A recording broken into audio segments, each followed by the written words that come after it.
Assalamualaikum warahmatullahi wabarakatuh. Alhamdulillah wassalatu wassalamu ala Rasulillah nabiyina Muhammadin wa alihi wa sahbihi wa man wala. Asyhadu an la ilaha illallah wahdahu la syarikalah wa asyhadu anna Muhammadan abduhu wa rasuluh. Qala Allah Ta'ala fi kitabihil karim, ya ayyuhalladzina amanu taqullaha haqqa tuqatih wa la tamutunna illa wa antum muslimun, amma ba'd. Ayyuhal ikhwah, alhamdulillah bulan Ramadan mungkin tidak sampai seminggu lagi akan menjelang kita, dan tentunya seorang mukmin dengan datangnya bulan Ramadan memberikan angin harapan yang besar. Karena seorang mukmin itu, kata Rasulullah SAW, bergembira dengan ketaatan. Rasulullah SAW sabda, man sarratu hasanatuhu wa asa'atuhu sayi'atuhu fahuwa mu'min.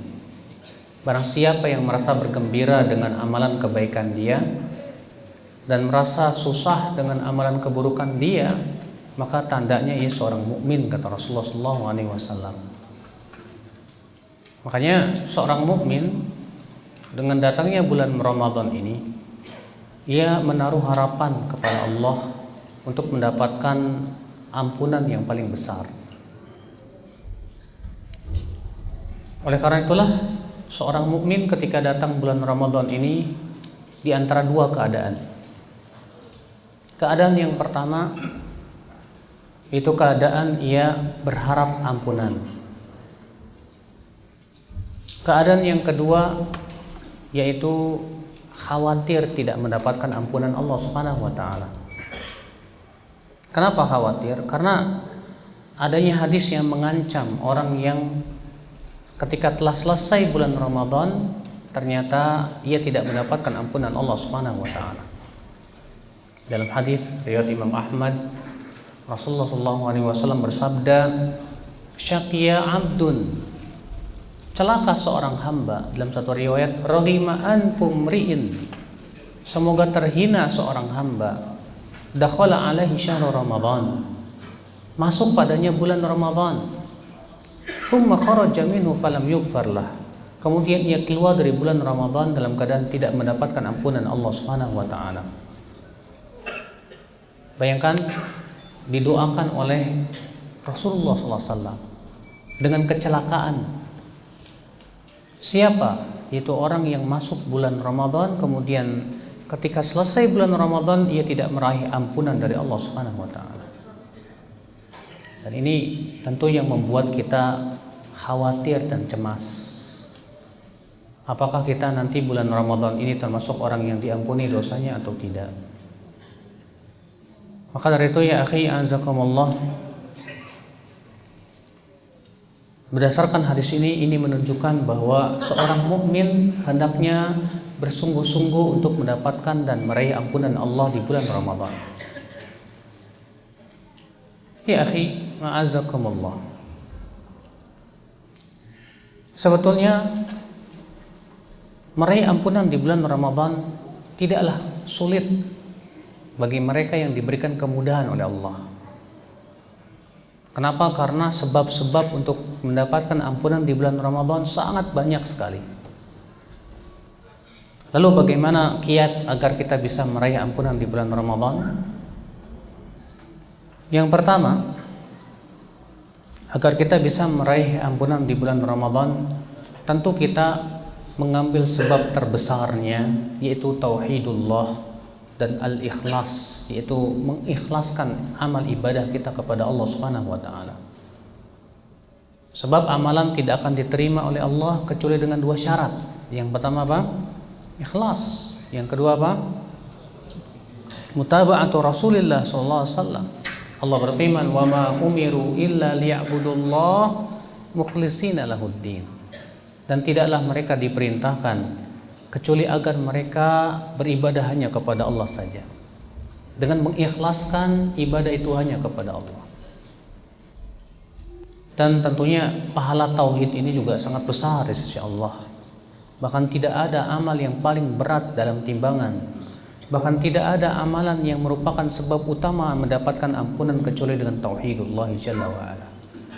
Al-Imam At-Tirmidzi meriwayatkan sebuah hadis qudsi bahwasanya Allah Ta'ala berfirman, kata Allah apa? Ya ibna Adam, innaka law ataitani biqurabil ardi khataya thumma laqitani la tusyrik bi syai'a la ataituka biqurabihal maghfirah. Hai anak Adam, jika kamu datang kepadaku membawa dosa sepenuh bumi, kemudian kamu bertemu denganku itu meninggal dunia dalam keadaan kamu tidak mempersekutukan aku sedikit pun juga, maka aku akan datang membawa ampunan sepenuh bumi juga. Subhanallah, ya.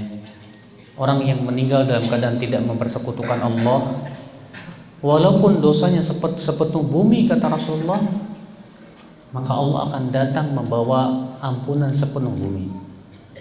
Tapi syaratnya satu. Apa itu? Ia meninggal dalam keadaan tidak mempersekutukan Allah sedikit pun juga. Maka dari itulah ya akhi, ini sebab yang paling besar untuk mendapat dan meraih ampunan di sisi Allah di bulan Ramadan. Itu yang terpenting adalah ikhlas, tauhidullah jalla wa ala. Mengikhlaskan ibadah puasa kita karena Allah, mengikhlaskan seluruh amal kita karena Allah. Makanya Rasulullah SAW sabda apa? Man shama ramadhana imanan wahtisaban ghufira lahu ma taqaddama min dambi.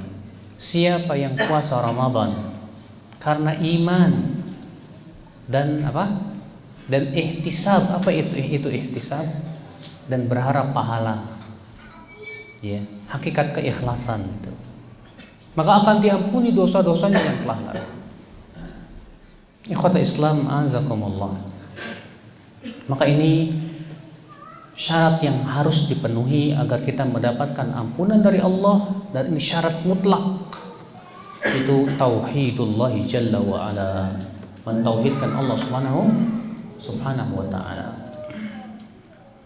Kemudian yang kedua, sebab atau kiat untuk mendapatkan ampunan dari Allah subhanahu wa ta'ala,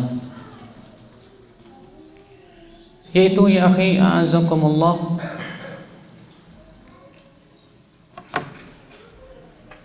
banyak-banyak istighfar, memperbanyak istighfar kepada Allah subhanahu wa ta'ala. Karena orang yang beristighfar dan memohon ampunan kepada Allah dengan sungguh-sungguh, pasti Allah akan ampuni dia. Rasulullah SAW bersabda, Allah Ta'ala berfirman, Ya ibna Adam, law balaqat dhunubuka ananas sama thumma astaghfartani la ghafartu lak. Hai anak Adam, kalaulah dosamu sampai ke awang-awang, kemudian kamu minta ampun kepadaku, niscaya aku akan ampuni dosa-dosamu. Insyaallah ya akal Islam. Makanya Rasulullah SAW menganjurkan umatnya untuk banyak apa? Istighfar. Kata Rasulullah, tuba liman wajada fi sahifatihi istighfaran katsira. Tuba, pohon tuba di surga bagi orang yang mendapatkan dalam buku catatannya itu istighfar yang banyak kepada Allah. Dan ketika kita banyak istighfar, Pak, kita ini diberikan oleh Allah keuntungan banyak sekali di dunia dan akhirat.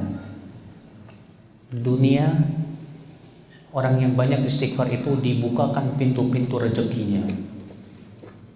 Allah Ta'ala berfirman dalam surat Nuh, faqultu astaghfiru rabbakum innahu kana ghaffara yursilis samaa'a 'alaikum midrara wa yumdidukum bi amwalin wa banina wa yaj'al lakum jannatin wa yaj'al lakum anhara.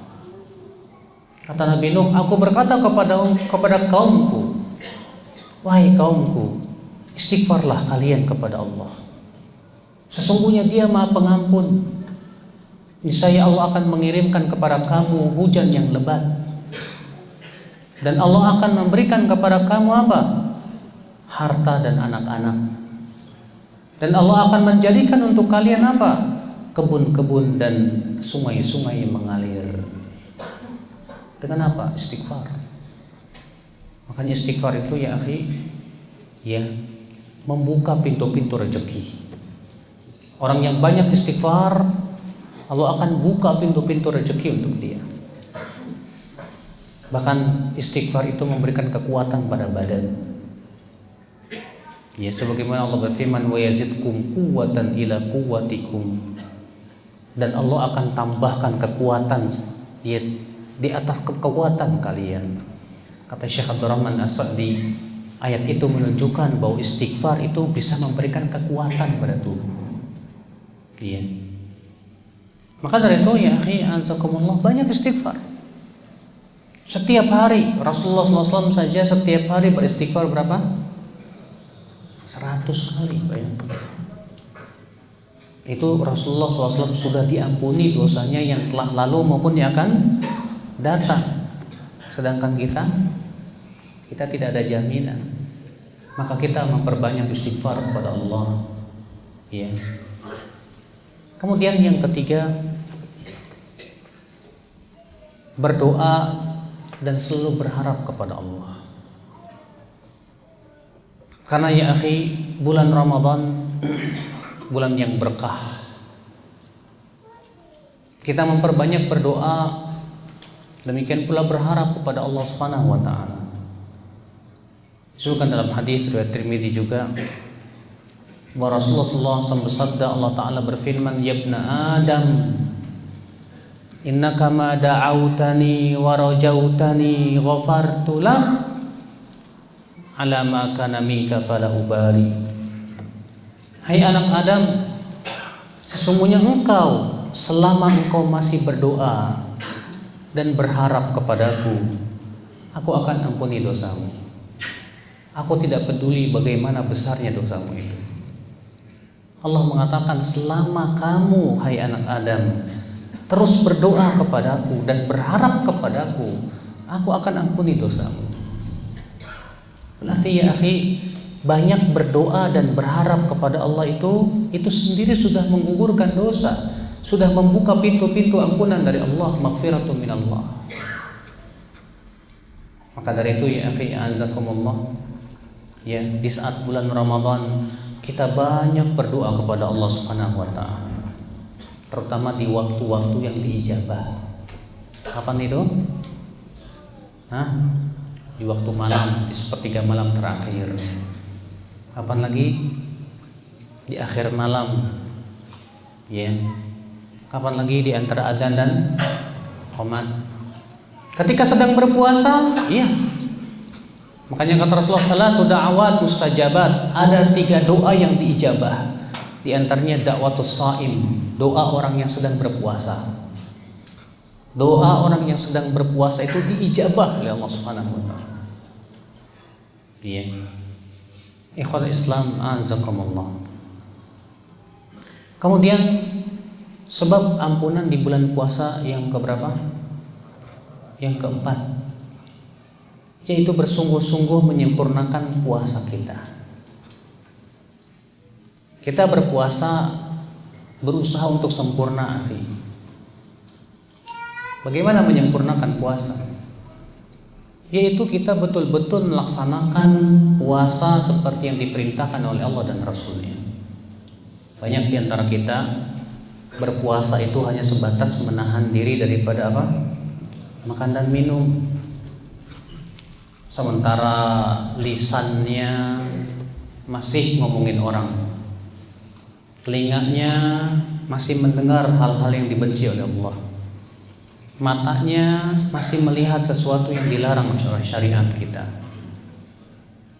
Imam Tirmidzi meriwayatkan dalam hadisnya Rasulullah SAW bersabda, laisa siyam minal akli wasyurb. Bukanlah puasa itu sebatas menahan dari lapar dan haus, bukan. Wa innamas siyam minal lagwi war rafath. Tapi hakikat puasa itu kata Rasulullah menahan diri dari perbuatan yang sia-sia dan rafath, ucapan-ucapan yang tidak layak. Bayangkan ketika kita sedang berpuasa, perkara-perkara yang sia-sia saja disuruh tinggalkan, Pak. Yang sia-sia. Sementara kita sedang berpuasa seringkali melakukan yang sia-sia. Kalau di Sunda itu ada istilah namanya ngabuburit, Pak. Tahu ngabuburit? Ya, nungguin azan. Ngapain ngabuburitnya? Ya macam-macam orang terkadang ngabuburit pergi jalan entah kemana, ke pantai atau gimana, menghabiskan waktu yang penting ya nungguin waktu maghrib. Saya dulu waktu kecil kalau ngabuburit itu pergi ke sawah bawa tikar, bawa catur sambil bawa radio. Ya. Ternyata habis waktu untuk hal-hal yang tidak bermanfaat. Sementara kata Rasulullah SAW, puasa itu hakikatnya adalah menahan diri dari perkara yang tidak bermanfaat. Yang tidak bermanfaat saja kita disuruh untuk meninggalkannya. Subhanallah, ya akhul Islam, azakumullah wa iyyakum. Ya. Makanya ngabuburit yang paling bagus apa? Baca Quran. Ngabuburit yang paling bagus apa? Duduk di majlis ta'lim. Itu namanya ngabuburit yang benar ya akhul Islam, azakumullah. Makanya ya akhi, berapa banyak orang yang berpuasa tidak mendapatkan pahala? Kata Rasulullah, rubba sha'imin laisa lahu min siyamihi illa al-ju' wal 'atash. Berapa banyak orang yang berpuasa tapi ia tidak mendapatkan dari puasanya kecuali apa? Lapar dan haus. Dapat pahala. Akhi, berpuasa itu ibadah. Tapi kita ini membutuhkan pertolongan Allah dalam ibadah. Allah berfirman, iyyaka na'budu wa iyyaka nasta'in. Hanya kepada Engkau kami beribadah dan hanya kepada Engkau kami meminta pertolongan. Kata Syekh Utsaimin, Allah menyebutkan setelah ibadah meminta pertolongan. Kenapa? Karena ibadah itu berat. Kalau bukan karena pertolongan Allah, kita tidak bisa menyempurnakan dan merealisasikan ibadah kepada Allah. Maka kita minta kepada Allah, minta tolong kepada Allah supaya dibantu dalam puasa kita. Minta tolong kepada Allah supaya bisa menyempurnakan puasa kita. Untuk senantiasa di hari-hari ketika kita sedang berpuasa, kita bisa meninggalkan maksiat. Kita bisa meninggalkan perkara-perkara yang tidak berguna. Makanya kata Rasulullah SAW, man lam yada' qaula zur wal amala bih. Siapa yang tidak meninggalkan berkata dusta dan terus-menerus mengamalkannya, falaisa lillahi hajatun fi an yada'a ta'ama wa syaraba. Maka Allah tidak membutuhkan puasanya. Allah enggak butuh puasa orang seperti itu, Pak. Iya. Ikhwata Islam, azakumullah. Maka ini yang keempat, sebab datangnya ampunan di bulan Ramadan, apa itu? Bersungguh-sungguh menyempurnakan puasa Ramadan. Ya. Sebab yang kelima, datangnya ampunan di bulan Ramadan, yaitu bersungguh-sungguh menjaga sholat tarawih atau sholat tahajud di bulan Ramadan. Rasulullah SAW bersabda, man qama Ramadana imanan wa ihtisaban ghufira lahu ma taqaddama min dhanbi. Siapa yang qama, bangun di bulan Ramadan, maksudnya bangun di waktu malam, karena iman dan berharap pahala, maka akan diampuni dosanya yang telah lalu. Kalau di Indonesia masjid-masjid penuh ketika di awal Ramadan, ya, kalau di awal Ramadan itu masjid sudah sampai keluar-luar itu. Hari ke-15 tambah maju. Hari ke-20 tambah lagi. Semakin dekat hari raya, ya kembali lagi seperti semula. Ya. Orang sudah nggak sabaran pengen cepat-cepat Ramadan hari raya. Ya. Kalau dahulu salafus saleh ketika Ramadan hendak selesai, mereka bertambah kesungguhannya dalam ibadah. Sementara kita hanya bisa menghitung hari. 8 hari lagi Lebaran, 5 hari lagi Lebaran. Rasanya nggak sabaran pengen Lebaran. Kenapa, Pak? Jawabnya karena kita tidak merasakan lezatnya ibadah di bulan Ramadan. Kita tidak merasakan lezatnya berpuasa. Kita menganggap puasa itu hanya beban. Kita menganggap bulan Ramadan hanya beban. Masya Allah, ikhwatul Islam, azakumullah. Maka dari itulah ya akhi, jaga baik-baik sholat tarawih. Terutama sholat tarawih berjamaah bersama imam. Sebagaimana Al-Imam Ibnu Khuzaimah meriwayatkan di dalam sahihnya dari hadis Abu Dzar. Abu Dzar berkata, Rasulullah SAW sholat tarawih berjamaah pada malam 23 sampai sepertiga malam pertama. Kemudian di malam 24 Rasulullah tidak keluar. Di malam ke-25 Rasulullah kembali sholat tarawih berjamaah sampai pertengahan malam. Setelah selesai sholat, Abu Dzar berkata, "Hai Rasulullah, masih tersisa malam. Bagaimana kalau kita sholat kembali?" Kata Rasulullah, "Man qama ma'al imami hatta yansarifa kutiba lahu qiyamul lailah." Siapa yang qiyam bersama imam sampai selesai, maka akan dicatat untuknya sholat semalam suntuk. Masya Allah. Ternyata kita sholat bersama imam sampai selesai, itu nilai pahalanya itu sama dengan sholat semalam suntuk. Bayangkan, Pak. Makanya jangan sia-siakan sholat berjamaah tarawih di masjid. Ini bersama imam sampai selesai, karena pahalanya besar si Allah. Ya, sama dengan sholat semalam suntuk, insya Allah. Ikhwata Islam, azakumullah. Apalagi sholat malam. Antum tahu, sholat sunnah yang paling sering disebut oleh Allah dalam Al-Quran itu sholat apa? Sholat malam, Pak. Itu sekitar 8 kali Allah menyebut tentang sholat malam dalam Al-Quran Al-Karim. Ketika Allah menyebutkan tentang orang yang bertakwa yang masuk surga, ternyata karakter mereka, sifat mereka, amalan utama mereka ternyata apa? Sholat malam. Allah berfirman, "Innal muttaqina fi jannatin wa uyun, akhidina ma atahum rabbuhum, innahum kanu qabla dzalika muhsinin, kanu qalilan minal laili ma yahja'un, wa bil ashari hum yastaghfirun." Sesungguhnya kata Allah, orang-orang yang bertakwa itu di dalam surga dan mata air yang mengalir. Mereka mengambil apa yang Allah berikan kepada mereka berupa kenikmatan. Sesungguhnya dahulu mereka termasuk orang-orang yang berbuat ihsan. Apa perbuatan ihsan mereka, Pak? Kanu qalilan minal laili ma yahja'un. Dahulu mereka sedikit tidur di waktu malam. Wa bil ashari hum yastaghfirun. Dan di waktu sahur, yaitu akhir malam, mereka istighfar kepada Allah Subhanahu wa taala.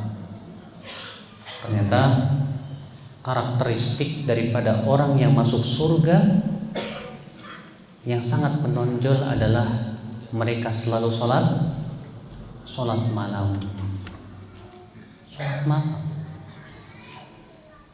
Makanya kata Rasulullah SAW, "As-siyam wal Qur'an yashfa'ani li sahibiha yaumal qiyamah."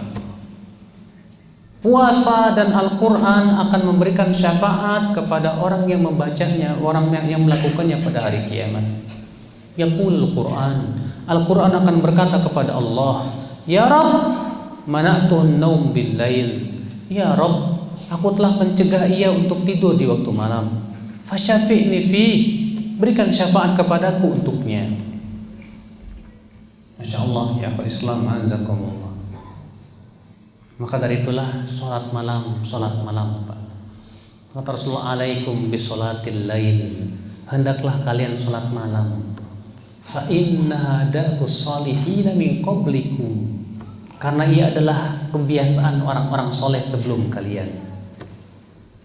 Sholat malam, orang yang sholat malam ya akhwat Islam akan terlihat wajahnya bersinar dan bercahaya di waktu siang.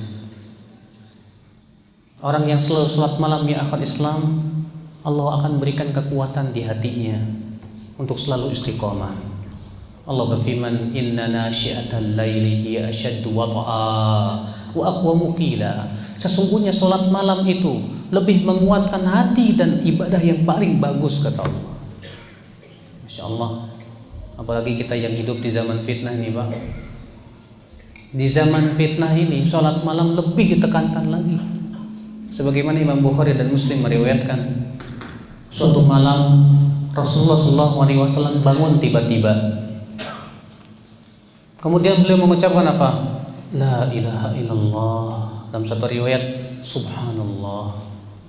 Mada unzilatil lailah minal fitan. Fitnah apa yang Allah turunkan malam ini? Wa mada unzila minal khazain. Dan perbendaharaan apa yang Allah turunkan di malam ini? Kemudian Rasulullah bersabda, Man yuqid li sahibal hujar.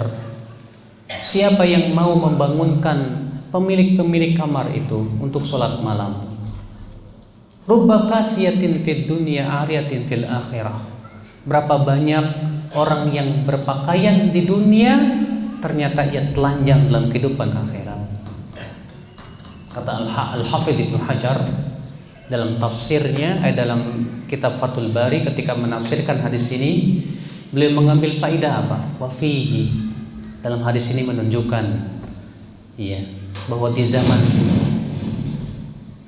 bahwa di zaman yang penuh fitnah, kita sangat dianjurkan untuk banyak beribadah, terutama di waktu malam. Akhwal Islam, azakumullah.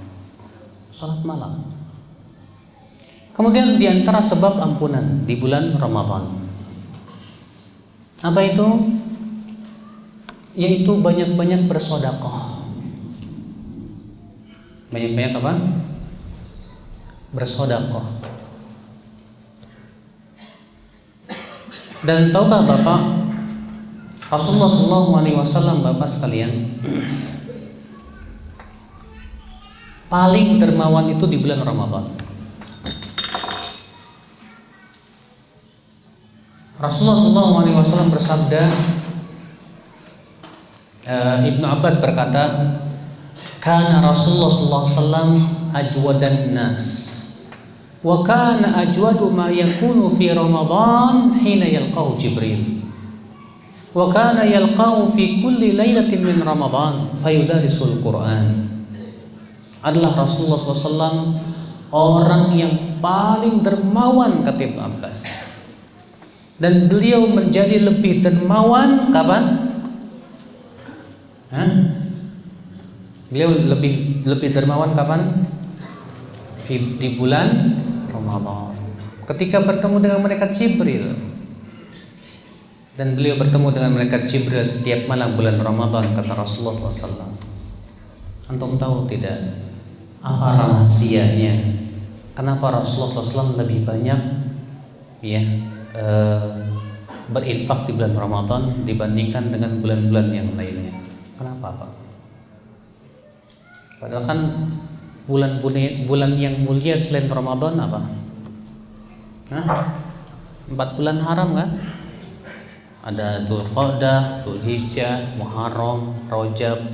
Ini Masya Allah bulan-bulan mulia. Tapi kenapa Rasulullah SAW lebih rajin infak itu di bulan Ramadan? Nah, Al-Hafidz Ibnu Rajab menyebut rahasia-rahasianya dalam kitab Lataiful Ma'arif. Apa rahasianya? Di antaranya kata beliau, puasa itu tameng dari apa? Tameng dari api neraka. Kata Rasulullah, as-shaumu junnah, puasa itu junnah, tameng. Ya junnu bil abdu minan nar, di mana seorang hamba menamengi dirinya dengan dari api neraka. Nanti ya, puasa itu tameng.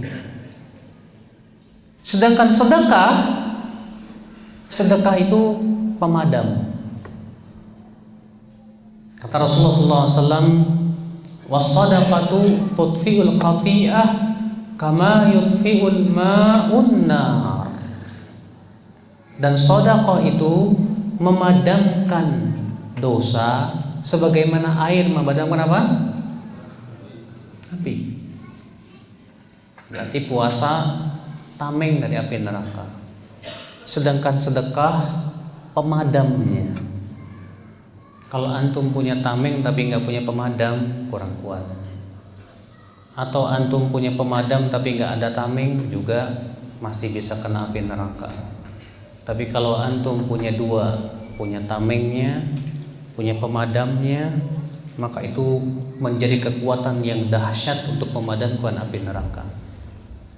Apalagi Pak, kalau sedekahnya itu sembunyi-sembunyi Pak. Karena kata Rasulullah, shadaqatus sir tudfi'u ghadabar rabb. Sedekah yang sembunyi-sembunyi itu bisa memadamkan kemurkaan Allah. Kemurkaan Allah itu padam dengan sedekah, diam-diam Pak, diam-diam. Makanya kalau kita sedekah itu nggak usah ngomong-ngomong ke orang, ya. Bahkan kata para ulama, kalau orang yang disedekahkannya tidak tahu, itu lebih afdol lagi. Sebagaimana dalam hadis Nabi SAW, sab'atun yudhilluhumullahu yawma la dhilla illa dhilluh. Ada 7 orang yang akan Allah berikan naungan, di mana tidak ada naungan kecuali naungan Allah. Siapa di antaranya? Rajulun tasaddaqa bi sadaqatin fa akhfaha. Seseorang yang sedekah lalu ia sembunyikan sedekahnya, hatta la ta'lamu shimaluhu ma tunfiqu yaminuhu. Sampai-sampai tangan kirinya saja tidak tahu apa yang diinfakkan oleh tangan kanannya. Tangan kirinya aja nggak tahu, apalagi yang dikasih infak. Makanya dahulu ya seorang ahlul bait yang bernama Zainul Abidin, ketika meninggal dunia dan dimandikan, ternyata di pundaknya hitam Pak. Lalu yang memandikan ini bertanya kepada istrinya, kenapa ini kok bisa hitam pundaknya ini? Kata istrinya, dia setiap malamnya suka memanggul gandum, kemudian ia simpan gandum itu di depan rumah orang miskin pergi. Pagi harinya si miskin tiba-tiba ada gandum depan rumahnya, nggak tahu siapa yang ngirim. Baru tahu setelah Zainul Abidin meninggal dunia. Setelah itu tidak ada yang ngirim lagi. Masya Allah, sampai begitu. Sementara kita terkadang kan ditulisin infak dari keluarga anu gitu kan.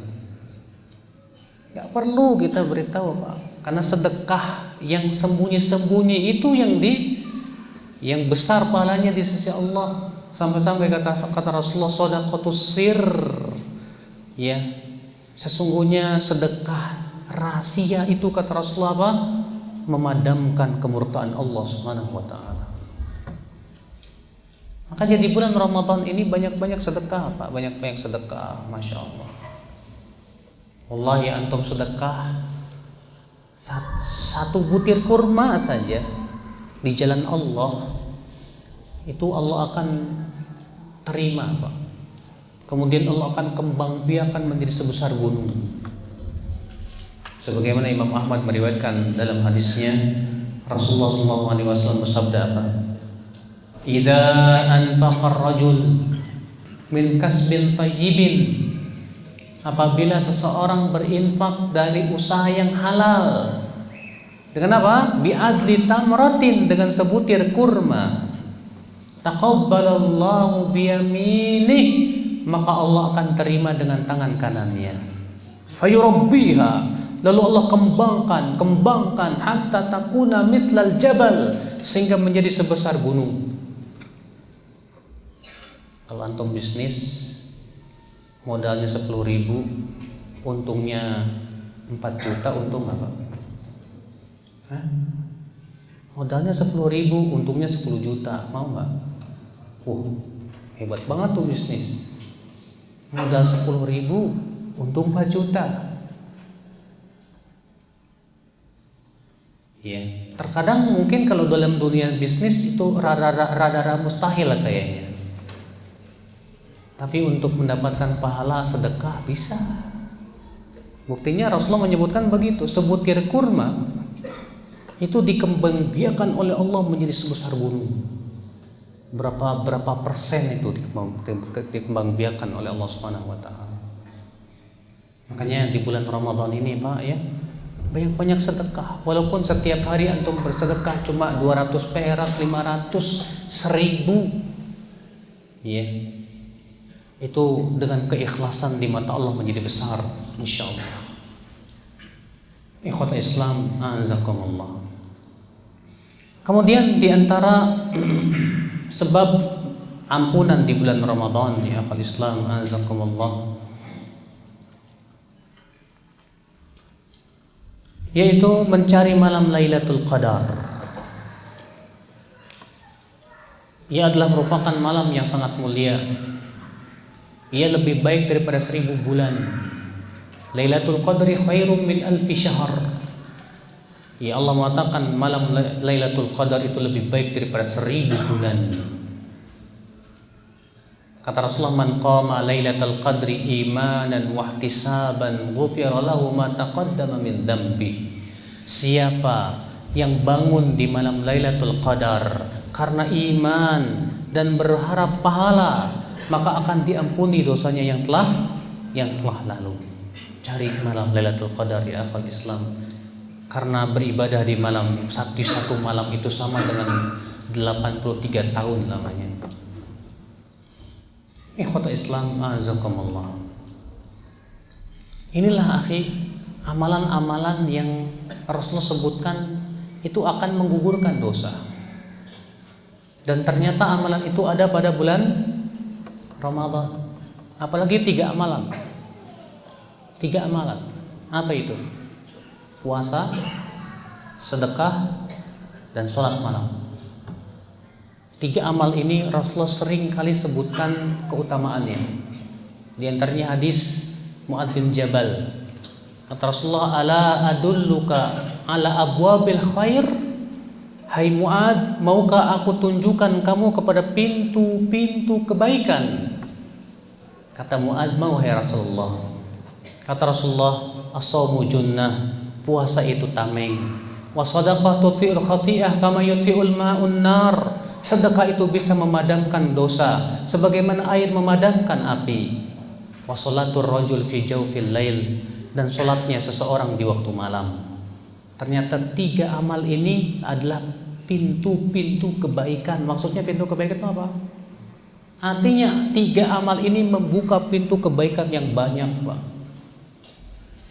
Rasulullah sebutkan 3. Dalam hadis yang lain Rasulullah SAW sabda, inna fil jannah ghurafan yura dhuhuruha min butuniha wa butunuha min dhuhuriha. Di surga ada kamar-kamar yang dalamnya terlihat dari luarnya dan luarnya terlihat dari dalamnya. Kemudian para sahabat bertanya, ya Rasulullah, liman, untuk siapa kamar-kamar yang istimewa itu wahai Rasulullah? Kata Rasulullah, liman at'amat ta'am wa adamas siyam wa shalla bil laili wan nasu niyam. Yaitu untuk orang yang memberi makan dan selalu berpuasa dan sholat di waktu malam. 3. Ternyata 3 ini ada di bulan Ramadan. Akhul Islam, azakumullah. Makanya Ini kesempatan emas, akhi. Bulan Ramadan ini adalah merupakan bulan yang mudah sekali kita mendapatkan ampunan dari Allah Subhanahu wa taala. Iya. Apalagi di setiap malam bulan Ramadan Allah memerdekakan hamba-hambanya dari api neraka. Kata Rasulullah SAW, "Idza kanat awwalu lailatin min Ramadan, suffidati syayatin maradatul jin, wa ghulliqat abwabun niran, wa futihat abwabul jannah, wa yunadil munadi ya baghiyal khair aqbil, wa ya baghiyasy syarri aqsir, walillahi utaqa'u minan nar, wa dzalika kullu lailah."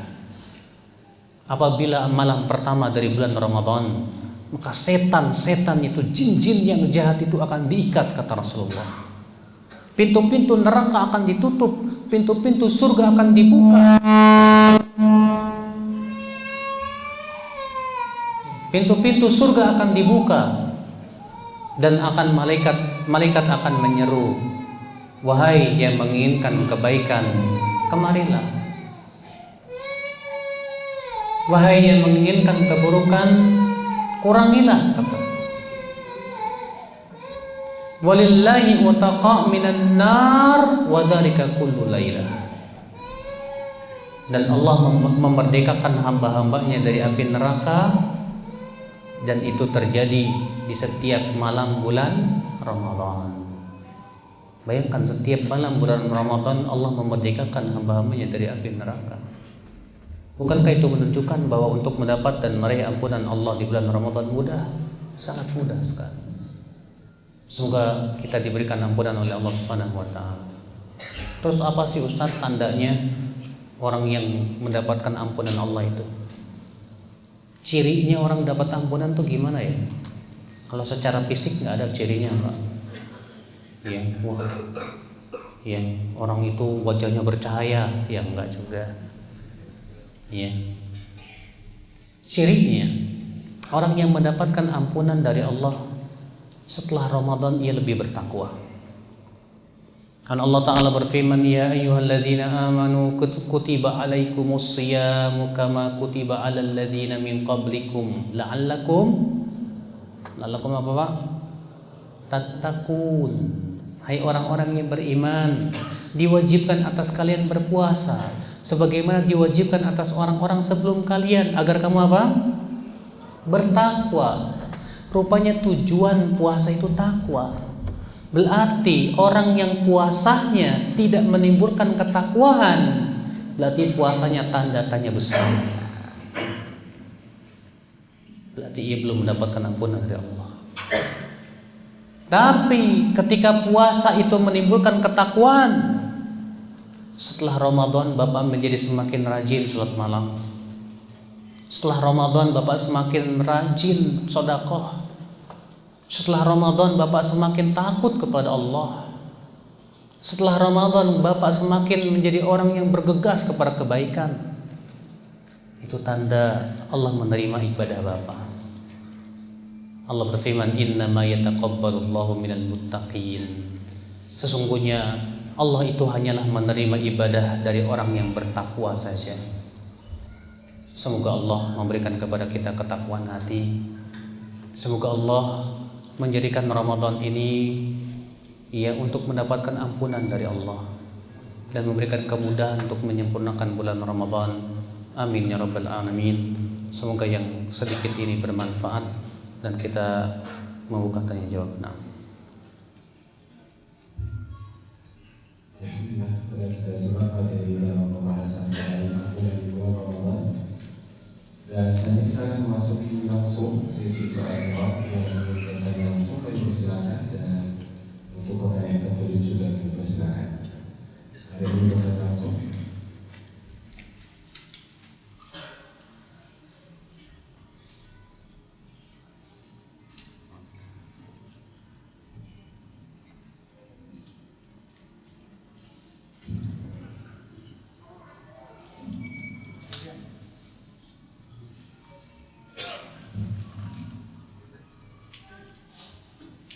Assalamualaikum warahmatullahi wabarakatuh. Ini saat tadi poin terakhir Ustaz mengatakan bahwa ciri dan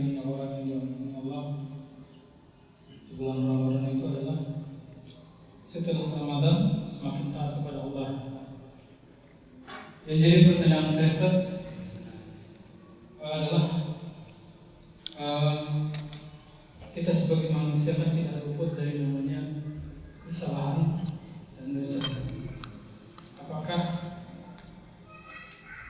tidak memungkinkan kita melakukan kesalahan atau dosa setelah bulan Ramadan itu sendiri? Kita ada pertanyaan. Assalamualaikum warahmatullahi wabarakatuh. Assalamualaikum. Allah mengatakan, ya ayyuhalladzina amanu kutiba alaikumus shiyam kama kutiba alal ladzina min qablikum la'allakum tattaqun. Alhamdulillah, Allah mengatakan bahwa tujuan puasa untuk agar kalian bertakwa, bukan agar kalian tidak berdosa. Karena apa? Karena untuk tidak berdosa itu berat, Mas. Ketika Allah turunkan firman-Nya, alladzina amanu wa lam yalbisu imanahum bidzulmin ulaika lahumul amnu wa hum muhtadun. Dan orang-orang yang beriman dan tidak mengotori keimanan mereka dengan kezaliman, maka bagi mereka keamanan dan mereka mendapatkan hidayah. Ketika turun ayat ini, para sahabat datang kepada Rasulullah. Apa kata para sahabat? Ya Rasulullah, ayyuna lam yadhlim nafsah. Hai Rasulullah, siapa di antara kami yang tidak pernah menzalimi dirinya? Ini ayat berat sekali. Sebab syarat untuk mendapatkan keamanan dan hidayah ternyata apa? Tidak mencampuri iman dengan kezaliman. Apa kata para sahabat? Siapa yang di antara kami yang tidak pernah menzalimi dirinya ya Rasulullah? Siapa? Tidak mampu kami ayat ini ya Rasulullah. Maka Rasulullah mengatakan yang dimaksud zalim di situ yaitu syirik. Ya. Rasulullah SAW juga yang mengabarkan kullu bani Adam khata' wa khairul khata'in at-tawwabun. Setiap anak Adam itu pasti bersalah, berdosa.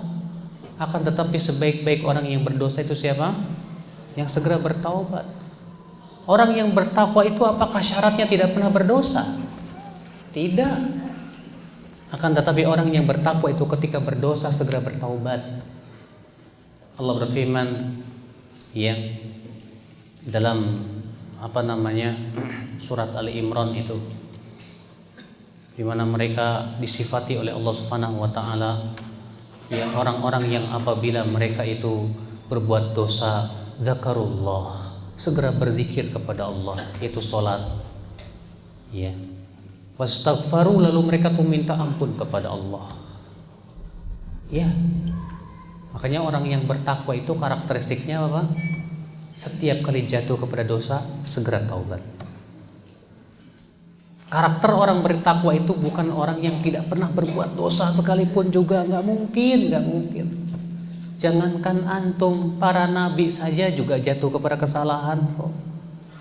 Berapa kali Allah menegur Rasulullah dalam Al-Quran? Berapa kali? Allah berfirman, ya ayyuhan nabi, lima tuharrimu ma ahallallahu lak, tabtaghi mardat azwajik. Hai Nabi, kenapa kamu mengharamkan apa yang Allah halalkan untukmu? Hanya karena kamu mengharapkan keridhaan istri-istrimu.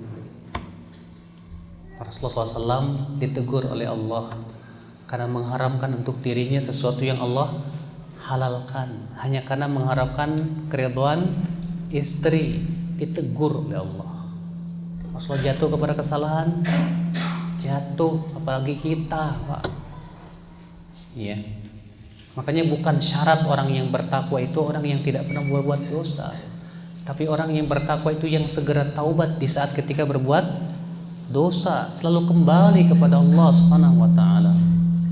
Allahu a'lam. Silakan. Ditahan dulu ya. Bagaimana cara mengganti puasa yang telah ditinggal pada tahun-tahun yang lalu dengan sengaja, Ustadz? Terjadi perselisihan para ulama. Apakah orang yang meninggalkan puasa secara sengaja wajib mengqadha atau tidak? Karena masalahnya Pak, di dalam Al-Quran qadha itu ketika ada udzur saja. Allah berfirman, "Faman kana minkum maridan aw ala safarin." Siapa yang sakit atau bersafar, qadha. Tapi masalahnya bagaimana kalau ada orang yang dia sengaja tidak puasa? Apakah dia wajib mengqadha atau tidak? Menjadi dua pendapat ulama. Pendapat pertama mengatakan wajib qadha. Dalilnya apa? Dalilnya qiyas aula. Bahwa kalau orang yang beruzur saja, sakit, safar, wajib qadha, apalagi yang nggak punya uzur. Itu hujah mereka. Sementara sebagian ulama berpendapat tidak ada qadha untuknya, karena qadha tidak ada manfaatnya lagi. Adapun dalil kalian bahwasanya itu dikiaskan kepada orang yang sakit dan beruzur, itu kias yang sangat jauh berbeda. Bagaimana kalian hendak samakan orang yang beruzur dengan orang yang tidak beruzur? Ini kias ma'al farik, kias yang sangat jauh berbeda. Yang kedua, bahwa qadha itu butuh perintah. Ketika Aisyah ditanya, "Hai Aisyah, kenapa sih wanita haid diperintahkan mengqadha puasa tapi tidak diperintahkan mengqadha salat?" Apa kata Aisyah? "Demikian dahulu Nabi memerintahkan kami mengqadha puasa dan kami tidak diperintahkan mengqadha salat." Maka kata para ulama, ini menunjukkan qadha butuh kepada dalil dan tidak ada dalil. Jadi gimana dong? Jadi dia walaupun mengqadha tidak ada gunanya lagi. Jadi gimana dong? Taubat. Taubat dengan taubat nasuha, selesai. Iya, Allahu a'lam. Assalamualaikum warahmatullahi wabarakatuh. Assalamualaikum warahmatullahi wabarakatuh. Yang mau saya tanyakan Ustaz, salah satu taubat yang terima adalah taubat nasuha. Salah satu syaratnya kita akan mengulangi kesalahan tersebut. Kebanyakan kita secara pribadi mungkin kesalahan yang sama berulang waktu yang akan datang. Apakah otomatis itu taubatnya tidak terima lagi setelah kita bertobat kesalahan berulang yang sama? Assalamualaikum. Kata siapa tidak boleh mengulangi lagi syaratnya sebagai taubat nasuha? Tidak ada pendapat ulama yang berpendapat demikian. Iya. Bahkan para ulama ketika menafsirkan firman Allah di dalam surat Al-Kahfi, Al-Imran, maaf. Iya. Di mana Allah Ta'ala berfirman dalam surat Al-Imran itu, "Wasari'u ila maghfiratin min rabbikum wa jannatin arduha as-samawati wal ardu uiddat lil muttaqin." Kemudian apa? Subhanallah. Ada mushaf sih? Apa? Selanjutnya apa?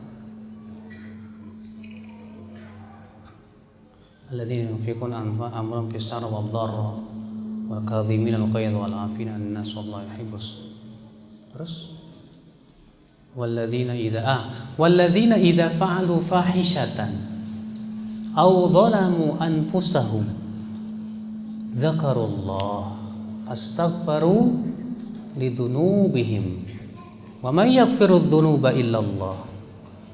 Dan orang-orang yang apabila melakukan perbuatan fahisyah atau menzalimi diri mereka sendiri, segera mereka ingat Allah, ya, astaghfiru lidzunubihim, lalu kemudian mereka istighfar akan dosa-dosa mereka. Apa kata Ibnu Katsir? Maksud ayat ini itu orang-orang yang ketika ia berbuat dosa lalu ia ingat Allah, segera ia berhenti dari dosanya dan tidak melanjutkannya. Walaupun dosa itu ia lakukan berulang-ulang. Walaupun dosa itu ia lakukan apa? Berulang-ulang. Perhatikan.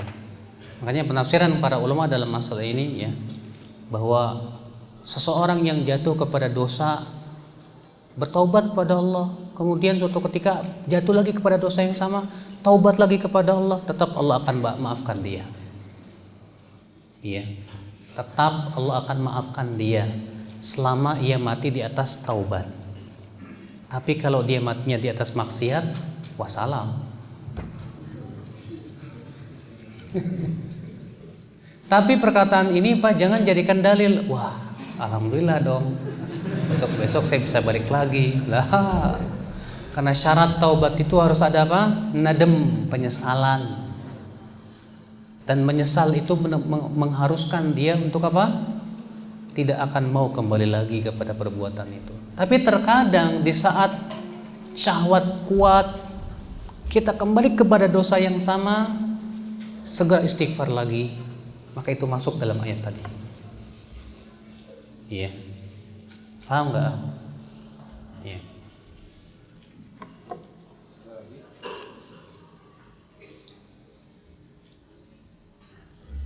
Apakah di zaman Rasulullah SAW sholat tarawih berjamaah dilakukan setelah sholat isya atau di tengah malam? Kalau kita melihat riwayat hadis Ibnu Khuzaimah tadi, itu di awal malam. Karena disebutkan dalam hadis Abu Dzar tadi, Rasulullah SAW sholat tarawih berjamaah ya di malam 23 itu sampai sepertiga malam pertama. Sepertiga malam pertama aja sampai jam 11 lah ya. Atau jam 10.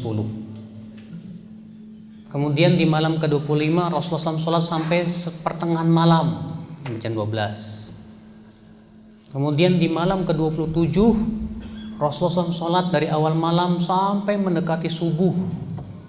Kata Abu Dzar, hatta khashinal falah, sampai-sampai kami khawatir tidak dapat sahur. Saking panjangnya sholat Rasulullah SAW.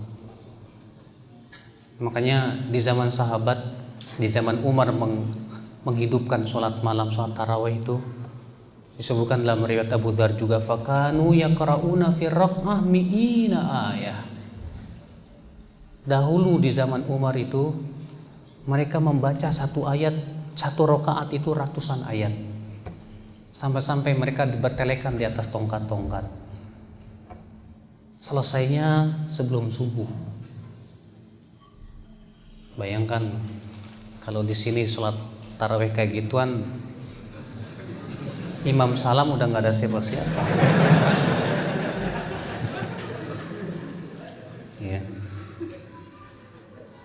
Silakan, masih ada yang bertanya? Tanya langsung. Tanya langsung ada.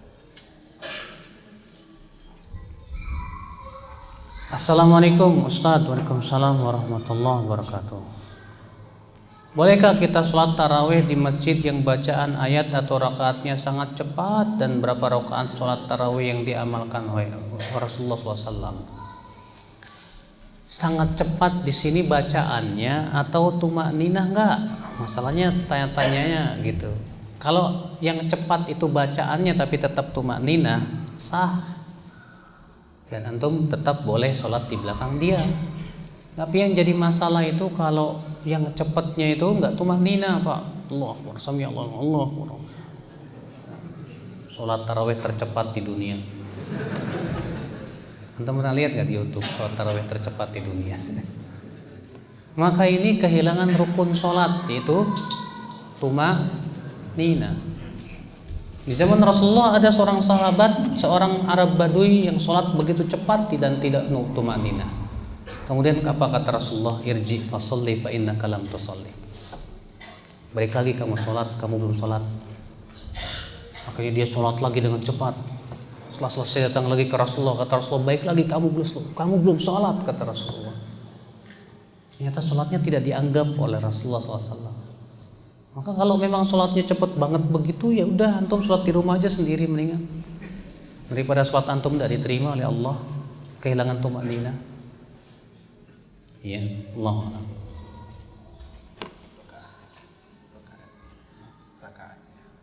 Berapa rakaat yang dilakukan oleh Rasulullah SAW? Kata Aisyah, maka Rasulullah SAW yazidu fi Ramadan wala fi ghairihi ala 11 rakaat.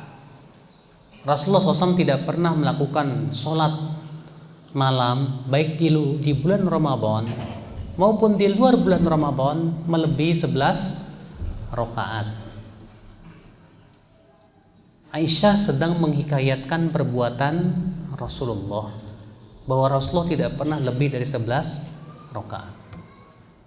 Tapi Rasulullah yang bersabda dengan ucapannya, sholatul laili matna matna, sholat malam itu dua.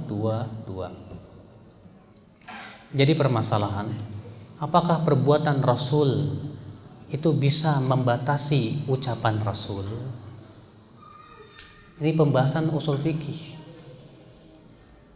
Kebanyakan ulama mengatakan perbuatan Rasul tidak bisa membatasi ucapannya.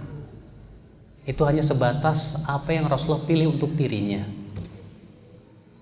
Maka dari itulah jumhur ulama mengatakan ini pendapat imam yang 4, Imam Syafi'i, Imam Malik, Imam Ahmad, Imam Abu Hanifah, bahkan Ibnu Hazm juga, semua mengatakan bahwa boleh lebih dari 11 rakaat. Kenapa? Karena Rasulullah mengatakan sholat malam 2. Namun yang lebih utama adalah yang Rasulullah lakukan, yaitu 11. Kenapa? Karena Rasulullah SAW memilih untuk dirinya yang itu. Berarti itu yang lebih utama. Tapi untuk mengatakan tidak boleh lebih dari 11, butuh dalil yang sharih, yang tegas, jelas. Ya, karena Aisyah hanya sebatas sedang menceritakan tentang perbuatan Rasul, dan kaidah usul fikih mengatakan mujarradul fi'il, sebatas perbuatan tanpa ada perintah, itu hanya menghasilkan hukum mustahab, sunnah saja, tidak wajib. Berarti jumlah 11 itu tidak wajib. Iya. Allahu a'lam. Kalau dialihkan mic ke belakang.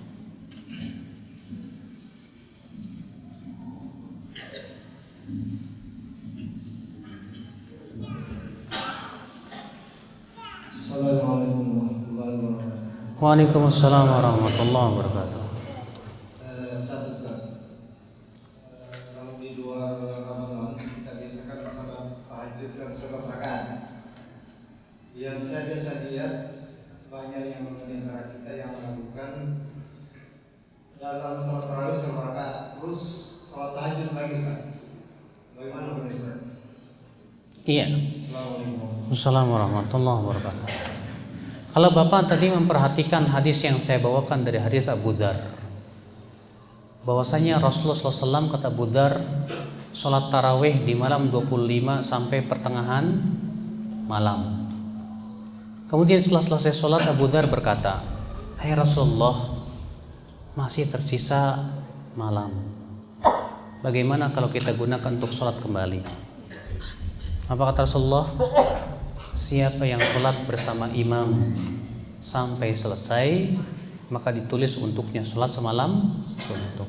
Ternyata Rasulullah tidak lagi menambah sholat. Rasulullah hanya mencukupkan itu saja. Maka cukupkan itu lebih baik. Wallahu a'lam. Paham nggak Pak? Kok bengong? Hah? Jadi Rasulullah SAW sholat sampai pertengahan malam, pada malam 25 itu.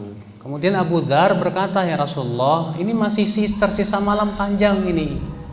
Bagaimana kalau kita sholat lagi ya Rasulullah?" Kata Rasulullah, "Siapa yang sholat bersama imam sampai selesai, maka ditulis untuknya sholat semalam suntuk." Dan Rasulullah tidak sholat lagi. Abu Dzar pun juga akhirnya nggak sholat lagi.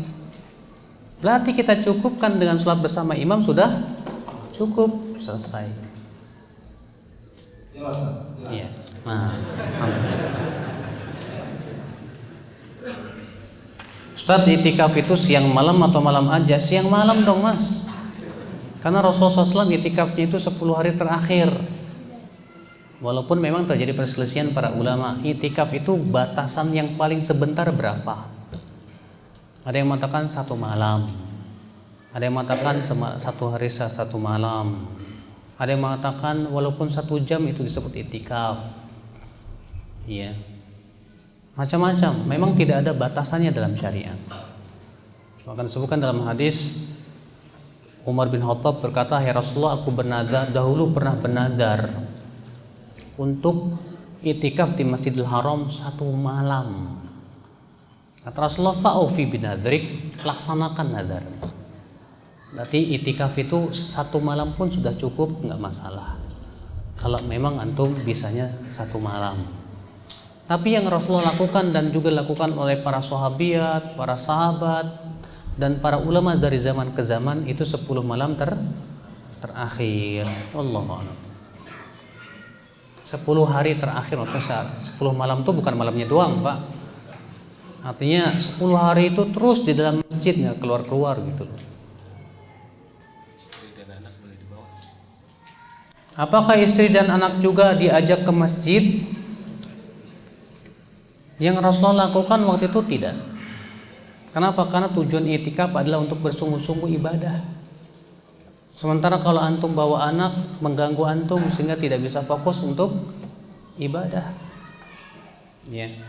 Coba kalau misalnya antum sibuk ngurus anak dan yang lainnya, akhirnya ini bukan i'tikaf tapi pindah tidur aja, Pak. Pindah tidur aja ke masjid. Iya, silakan. Yang lain? Tanya langsung ada? Yang kiri mungkin? Kalau tidak ada, masih ada. Bagaimana ya Ustadz jika seseorang yang berpuasa sedangkan dia bekerja sebagai kuli bangunan padahal kita ketahui bahwa pekerjaan sangat berat? Apakah orang tersebut wajib berpuasa? Kalau memang pekerjaannya seperti itu, mata pencahariannya seperti itu, mengkuli berat, terus fatwa sebagian ulama di zaman ini ada yang menyamakannya dengan orang yang sakit dan tidak diharapkan kesembuhannya, atau orang yang tua renta yang tidak mampu berpuasa, maka dia cukup bayar fidyah.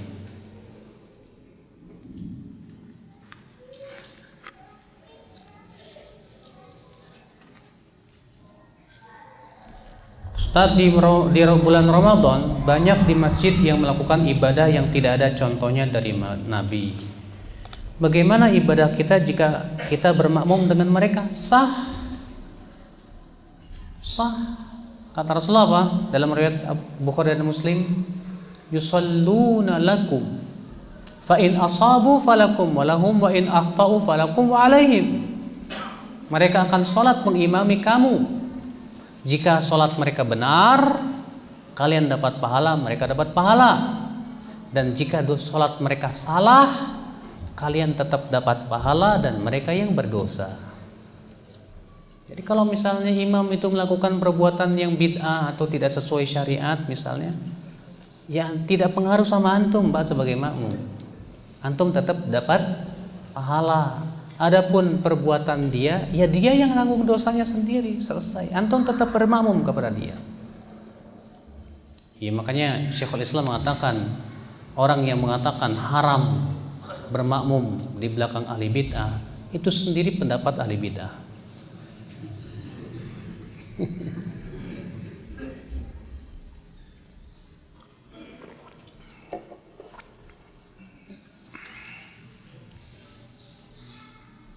Apakah bisa sholat taraweh di rumah sambil berjamaah? Ya boleh, silahkan. Ya, antum mau sholat taraweh sama istri sama anak begitu di rumah, ya silahkan. Karena sholat taraweh di masjid berjamaah itu tidak wajib. Ya, bahkan kalau antum mau bilang saya mau sholat tarawehnya nanti aja sendirian jam 2 malam, ya silahkan. Tapi antum tidak dapat keutamaan sholat taraweh berjamaah bersama imam, yaitu sholat semalam suntuk.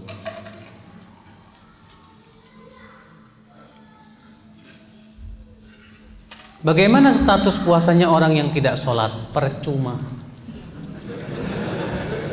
Kok bisa begitu? Ya, kata Rasulullah, malam yada qaulaz zur, siapa yang tidak meninggalkan berkata dusta, wal amalabi, dan dia terus menerus mengamalkan berkata dusta, falaisa lillahi hajatun fi an yada'a ta'ama wa syaraba, maka Allah tidak membutuhkan puasanya.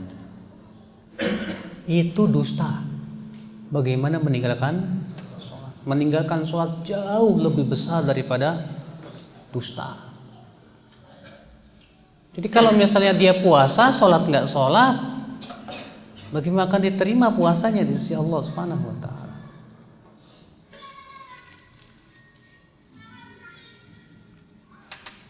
Di masjid saya, Masya Allah, antum punya masjid ya? Masjid saya.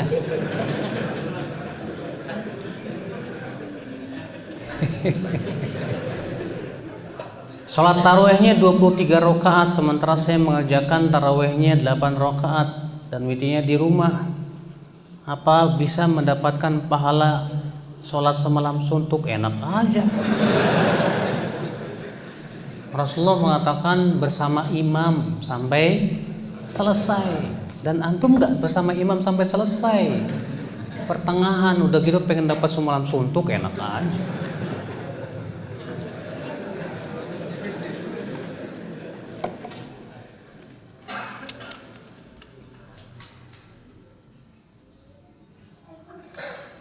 Apakah perlu tidak berpuasa ketika dalam perjalanan dari Batam ke Jakarta menggunakan pesawat? Tergantung antum perlu apa enggak.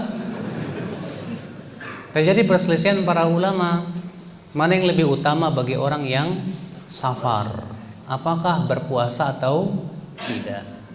Pendapat yang kuat melihat keadaan. Kalau memang safar tidak memberatkan antum, lebih bagus puasa. Tapi kalau safar itu memberatkan antum, maka yang lebih bagus berbuka. Ada yang bertanya?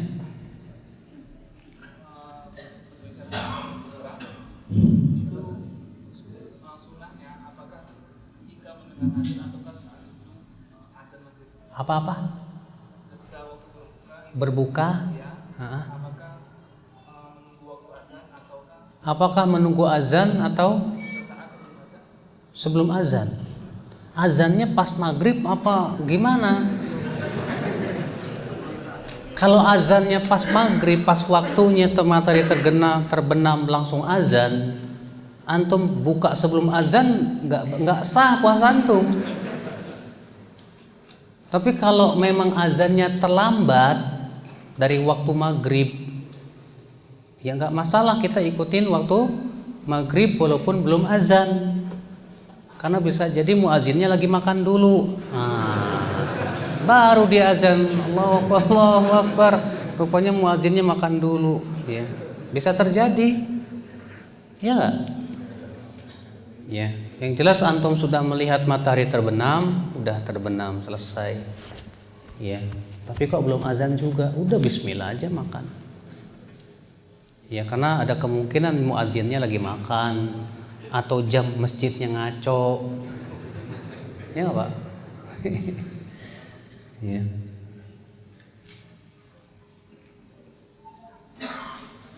Assalamualaikum Ustaz. Assalamualaikum warahmatullahi wabarakatuh. Dilihat orang banyak.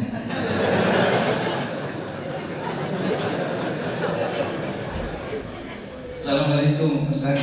Assalamualaikum. Saya sering menjumpai di masjid pada waktu tarawih, apabila mendapat 2 rakaat itu beliau mengucapkan 4 khalifah. Yang pertama Abu Bakar, Umar, Utsman, Ali. Yang saya tanyakan, apakah pernah sahabat melakukan seperti itu? Saya kira demikian. Assalamualaikum warahmatullahi wabarakatuh. Pertama Bapak, tidak ragu lagi kita Ahlus Sunnah sangat mencintai Khulafaur Rasyidin. Yang 4 itu Abu Bakar, Umar, Utsman dan Ali. Kan ini keyakinan Ahlus Sunnah wal Jamaah. Dan kita pun mendoakan mereka dan mendoakan seluruh para sahabat. Namun kemudian untuk dijadikan sebagai sebuah rutinitas yang diyakini adanya keutamaan amal, ini butuh dalil. Di zaman Rasulullah, demikian pula di zaman Umar, dan di zaman setelahnya tidak pernah kita mendapatkan mereka membiasakan seperti itu. Tidak pula dalam imam yang 4, tidak pula dalam kitab-kitab mereka. Maka dari itulah jangan sampai kita beribadah tanpa dasar. Jangan sampai kita beribadah ternyata ibadah itu tidak pernah dilakukan Rasulullah dan para sahabat dan para tabi'in dan para ulama setelahnya. Karena ibadah itu hak Allah, sedangkan Allah ingin diibadahi sesuai dengan apa yang Allah cintai dan ridhai, bukan sesuai dengan selera kita. Paham Pak? Baik. Yang lain? Jadi kesimpulannya tidak pernah dilakukan sama sahabat seperti itu. Apa? Yang mengucapkan menyebut Pak Khalifah tadi. Kenapa?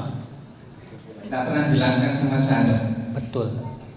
Dalam ketika taraweh Pak ya, dijadikan rutinitas, jadi setiap 4 rakaat baca itu. Ini butuh dalil, nggak ada dalilnya Pak. Yang ada disebutkan bahwasanya mereka setiap 4 rakaat istirahat, selesai. Istirahat. Setiap 4 rakaat istirahat. Terima kasih Ustaz. Baik Pak. Yang lain?